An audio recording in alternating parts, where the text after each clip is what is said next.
no one really knew what to expect when the COVID-19 pandemic hit. People suddenly had to stay away from the office, and students had to start learning from home. But now, because there have been months to prepare, how will the fall classes look different than in the spring? Jennifer Austin takes a look at that tonight.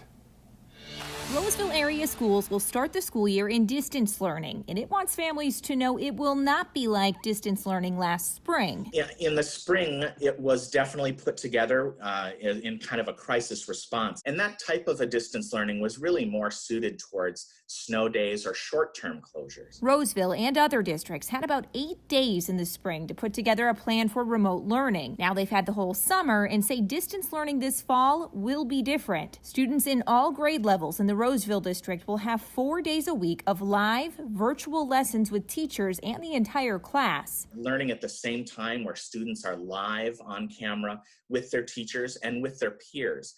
That's the type of environment that they benefit from in person.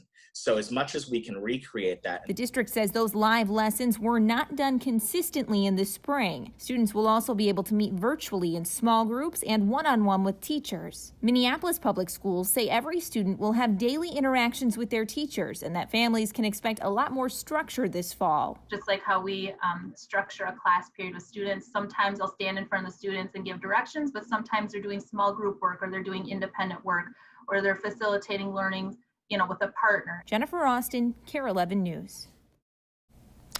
And a heads up for families in the Minneapolis School District. The school board is discussing distance learning in more detail tonight during their meeting. That meeting, by the way, got underway a few minutes ago, and you can follow the presentation on KARE11.com.